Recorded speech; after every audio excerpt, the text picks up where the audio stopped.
I'm Crystal. It's the 21st of March 2018. It's getting on for lunchtime today.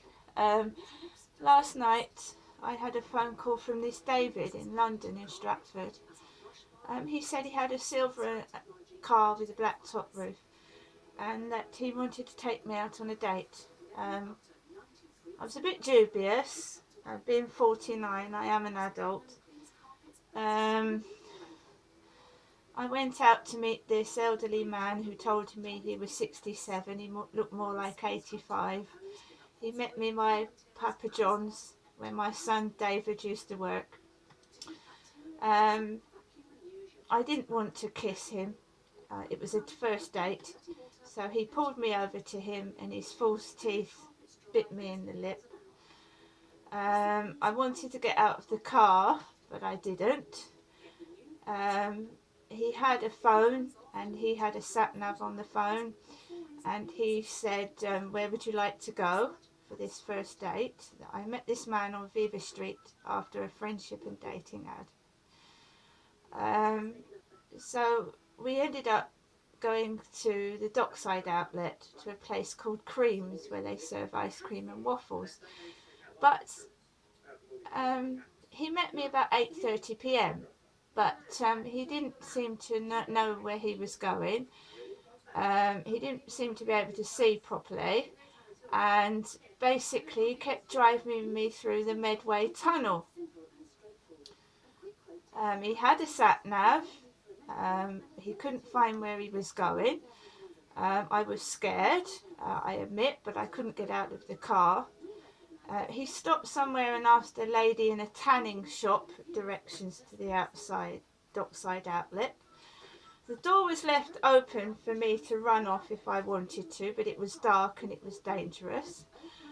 There was a Royal Mail envelope in the side of his car, with the Royal Mail showing on the edge of the envelope. He left his phone attached in there, and the car door was wide open, but I remained in the car. We eventually got into this Creams ice cream American diner style restaurant, and the lady directed us to a seat. We didn't choose it, the lady directed us there. Immediately a group of lads came in with young pretty girls and started making a nuisance of themselves, talking about somebody that was a skank.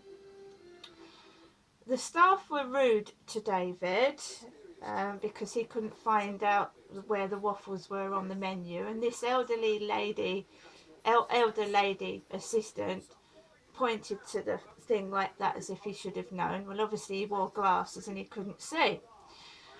It was sort of late at night, near getting on for 9:30, and I didn't know they closed at 10.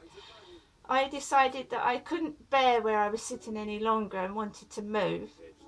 So the assistant came and told me and David, "You can't sit there, we're closing," and moved us back to where the lads proceeded to bash the back of my seat and make my experience very nasty and miserable, and I felt humiliated, and it was a horrible experience. The food was nice but overpriced, but it was ruined by loud, noisy lads calling somebody a skank, staff cleaning with mops and buckets near us, and basically I left the diner feeling miserable and terrible, and my self-esteem was knocked, and this morning I woke up and feel ugly, fat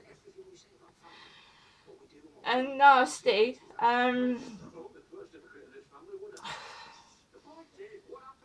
What can I say?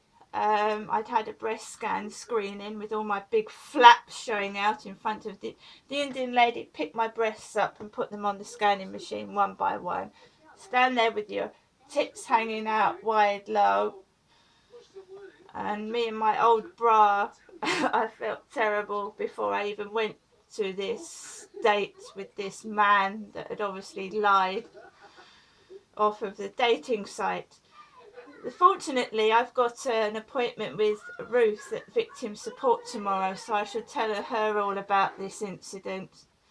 with this elderly man trying to slobber his mouth all over my lips and pull me to him. And obviously he didn't come into my flat and do anything to me. I'm far more wiser than to have let that happen.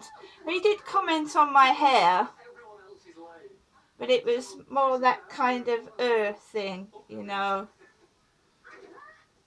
I'll call you tomorrow. Well, don't bother, mate. I didn't really like you anyway. It felt like a setup, like all these kids were laughing at me with this old man with his false teeth. It was just ridiculous.